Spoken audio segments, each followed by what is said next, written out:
전현희 의원이 인사말을 하고 관행대로 나가겠다라는 대법원장의 입장에 대해서 이석은 허용하지 않겠다라고 밝혔습니다.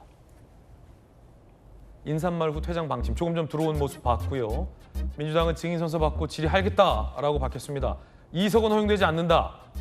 그러면 어떻게 허용하지 않겠다는 건지도 좀 궁금하고 증언대 거부 시 동행명령장 발부 가능성 얘기도 나오고 있고요.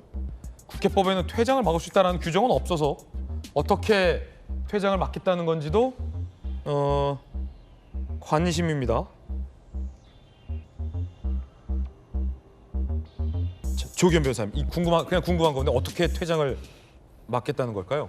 그러니까 전례 없는 상황이기 때문에 잠시 후 법사위에서 펼쳐질 장면이 전혀 예상할 수가 없습니다. 지금 저희 중계차 나가 있어요. 예, 그런데 혹시 상황이 발생하면 저희가 바로 현장 물려드리겠습니다. 그러니까 어쨌든 지금 이제 조희대 대법원장은 통상대로 관행처럼 인사말만 하고 이석하겠다는 입장이고 자리 뜨겠다는 대법원장. 그러니까 법사위원장은 이석을 허가해야 됩니다. 네네. 원래는. 그런데 지금 증인으로 채택이 돼 있습니다. 위원회 네. 의결로. 뭐 야당이 동의나 하지 않았더라도 법에 따라서 위원회가 일반 증인 채택을 해 놓은 상태입니다. 증인이 출석을 했습니다. 그러면 그리고 그 사안 자체가 통상적인 어떤 지금 사안이냐, 조희대 대법원장의 대선 개입 정치 관여의 문제, 그 의도를 가지고 사법행정을 왜곡했느냐, 이게 확인해야 될 지금 부분입니다. 조희대 대법원장이 들어와서 자리에 앉았습니다. 실시간입니다. 예. 그러니까 국회법 121조는 국무위원회 출석 의무를 쭉 정해놓고요.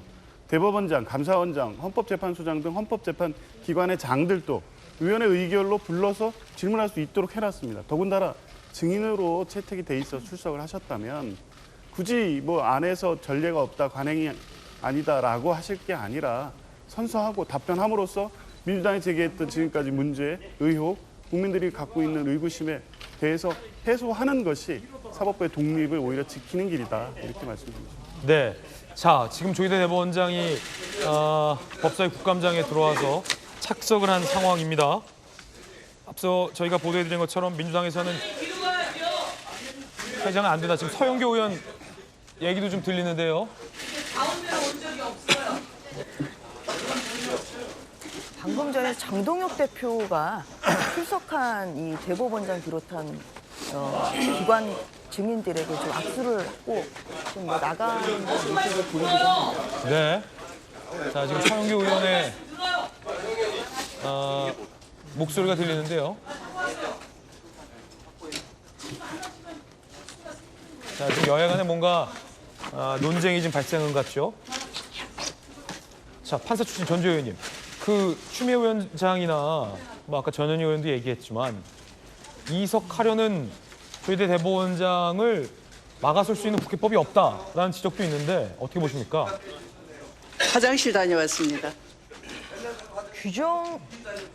규정은 좀 찾아봐야 되겠지만 하여튼 위원장의 동의를 얻어서 이석을 하는 것이 관행입니다. 네네. 근데 저는 제 기억이 정확한지는 모르겠습니다만 대법원장이 저 증인석에 앉아 있는 것도 저는 초유의 일이거든요. 제가 법사위에서 이제 근무했던 이 4년 동안 대법원장 자체가 기관 증인이 아니시기 때문에 딴 대기실에 있다가 국감할 때쯤 인사말을 하기 위해서 잠깐 법사위 회의장에 와서 인사말을 하고 바로 이석을 하는 이런 형태로 진행이 됐습니다. 그런데 보시는 것처럼 지금 가운데 자리에 지금 대법원장 앉아 계시잖아요. 예. 저는 제 기억에는 저런 지금 모습도 저는 처음 보는 것입니다. 그만큼 오늘 오전 10시에 개회 예정이었던 제8차 전체 회의는 일단 대법원에 대한 국정감사를 먼저 시작한 후에 추후에 감사를 잠시 중지하여 개회하도록 하겠습니다. 의석을 정돈해 주시기 바랍니다. 오늘부터 10월 30일 목요일까지 18일간 우리 법제사법위원회 소관 기관들에 대하여 개의 선언 비슷한 발언이 나오고 있고요. 전주 의원님.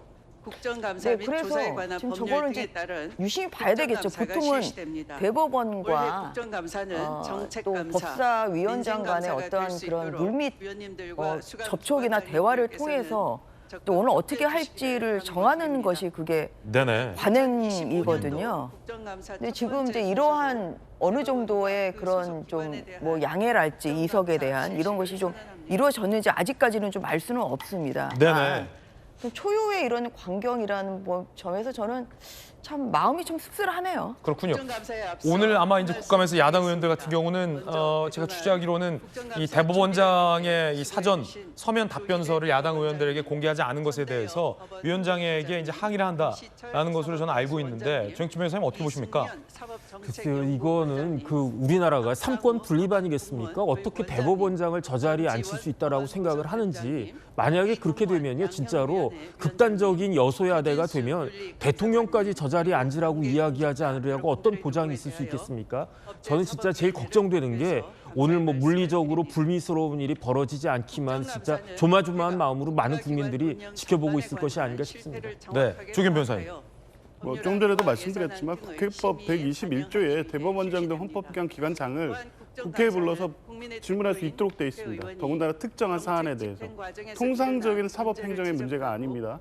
비상계엄 내란 상황으로 헌정 질서가 중단된 상태에서 이 확정돼 있는 대선 일정에 맞춰서 당시 이재명 후보에 대한 대법원 상고심 절차 그리고 파기환송심 절차가 진행됐다는 의혹은 재판의 이 평의 내용 그리고 결과에 따른 내용을 추궁하겠다는 것이 아니라 이렇게 대선 일정을 앞두고 비정상적으로 진행된 사법행정의 문제로 확인하는 것이기 때문에 국회법에 따라서 당연히 질문할 수가 있고 더군다나 위원회에서 증인으로 채택을 했기 때문에 다른 불미스러운 상황 이런 걸 상정하지 말고 이왕 자리에 앉으셨으니까 조목조목 하나하나 말씀해 주실 법적 의무가 있다 이렇게 말씀드립니다. 어떻게 예상하십니까? 이제 조희대 대법원장은 현재까지 알려지기로는 인사말만 하고 나간다. 사법부의 수장이기 때문에 질의를 받는 것은 특히나 이 진행 중인 멈춰 있는 재판에 대해서 질의를 받는 건 적절치 않다라며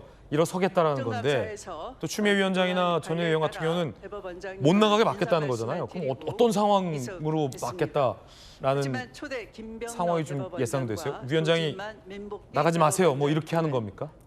아니면 동행 명령장을 발부하는 겁니까? 이석 허가를 하진 않는다는 입장은 분명하고 이석 허가하지 않겠다? 예, 그러면 사실은 이게 관행상은 이석 허가지를 하지 않으면 나가지 말라는 분명한 그 법사위원장의 회의 진행인데 채택된 증인이 출석하지 않는 경우에 이제 동행 명령장 발부가 있죠. 근데 나온 상황에서 그걸 증언대로 세우기 위한 강제 조치까지 할 수 있겠느냐? 증언대라면 저 앞에 국감장 앞에 있는 그렇죠. 저 스탠드 같은 거잖아요. 증인 선서를 하기 위한 조치는 이제 국회법이 허용한 강제 절차이긴 한데 그렇게까지 진행을 할지는 좀 지켜봐야 될 것 같습니다. 왜냐하면 이제 국감 증인 같은 경우도 증인 선서를 거부하면 강제로는 시킬 수는 없거든요. 지금 조희대 대법원장 모습 보이고요. 근데 저는 민주당이 잘못해도 한참 잘못한다는 생각이 드는 게 조희대 대법원장 왜 나오게 합니까? 결국은 이재명 대통령에 대한 파기환송식 왜 빨리 했냐 사실 특정 사건 재판에 대한 것을 물어보기 위해서 좀 나오라는 거 아니겠어요? 그런데 특정 사건의 재판에 대해서는 물어볼 수가 없습니다. 증언 거부할 수 있는 권리도 있지만 그런 것을 묻기 위해서 국회 법사위가 존재하는 게 아니에요. 지금 2심 재판 진행 중인 사건인데 특정 사건을 물어보기 위해서 왜 그렇게 빨리 했냐를 물어보기 위해서 저렇게 대법원장까지 오게 하는 것 추미애 법사위원장이 조희대 대법원장을 앞에 두고 강하게 지금 비판을 하고 있습니다. 면전에서. 그러나 예외를 반복적으로 적용하다 보면 직권남용 의혹까지도 받을 수밖에 없는 것입니다. 법 앞에 누구나 평등합니다. 자, 추미애 위원장이 조희대 대선 개입 의혹 해명 낸 적 없다라며 강하게 지금 비판에 발언을 하고 있습니다. 대한민국의 공직자이며 대법원은 명백히 특정 사건에 대한 명백한 기관입니다. 그 개입이고요. 이것은 응답하고 국회가 국민 앞에 사법부에 소명하는 군림한다는 것을 위에 군림한다는 것을 보여주라는 그런 행태이기 때문에 저는 이것은 사법부에 씻을 수 없는 치욕을 줬다는 점에서 오늘 그 법사위의 이러한 장면은 대한민국 사법식에 그리고 약간명의 법치의 시계를 위원님들로부터 뒤로 되돌리는 그런 통해 흑역사로 국민적 기록될 의혹을 것이라고 말끔히 생각합니다. 해소해 다시 주실 한번 것을 말씀드리지만 이런 것 정중히 자체가 부탁드리는 바입니다. 특정 재판에 대한 대법원장님 국회의 개인적으로도 명백한 그간 개입입니다. 의혹으로 오해받는 이런 사안이 위헌적인 있다면 행위에 대해서는 이 기회를 지금 통해서 이루어지고 해소하는 있는 이 기회로 추미애 위원장을 삼으시기를 비롯한 바랍니다. 이 법사위원들, 그러면 민주당 조희대 법사위원들이 대법원장님 역사적 책임을 인사해 져야 할 주시기 것입니다. 바랍니다. 전주 의원님 의견 전해드렸고요. 추미애 위원장이 오늘 이성 못하겠다라는 취지의 발언하고 있고요. 조희대 대법원장이 자 이제 인사말을 하기 위해 나섰습니다. 방금 추미애 위원장은 오늘 질문 받고 가라 이랬고요. 조희대 대법원장 얘기 좀 들어봐야 되는데요.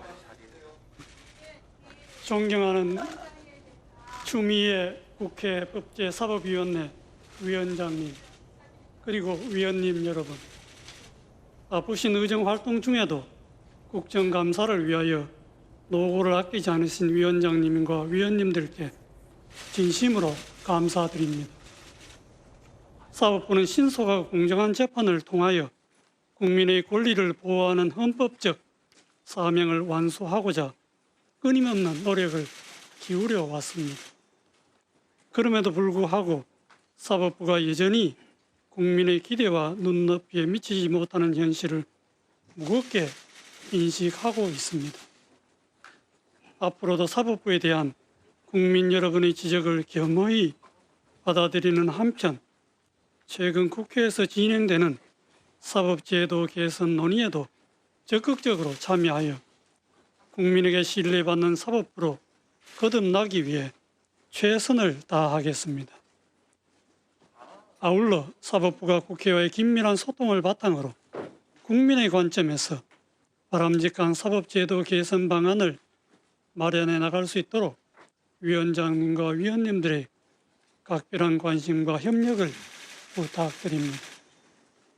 존경하는 위원장님 그리고 위원님 여러분, 국정감사는 지난 1년간 사법부가 수행해온 업무 전반을 되돌아보고 국민의 목소리를 경청하는 중요한 자리입니다.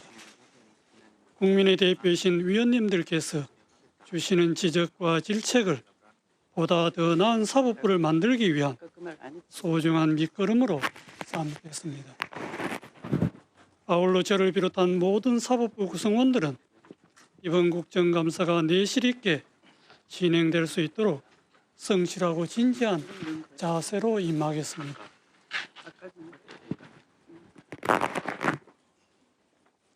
저는 대법원장으로 취임한 이래 오늘에 이르기까지 오직 헌법과 법률에 따라 직무를 수행해 왔으며 정의와 양심에서 벗어난 적이 없음을 분명히 말씀드립니다. 그럼에도 불구하고 사법부를 둘러싼 작금의 여러 상황에 대해서는 깊은 책임감과 함께 무겁고 안타까운 마음을 금할 수 없습니다. 앞으로 국회를 비롯한 각계각층의 다양한 의견에 귀 기울이며 국민에 대한 봉사와 책임을 더욱 충실히 다해 나가겠습니다. 그리고 이번 국정감사와 관련하여 추가로 말씀드리고자 합니다. 제가 오늘 이 자리에 네, 저희들은 일단 60초 광고 보고 돌아오겠습니다.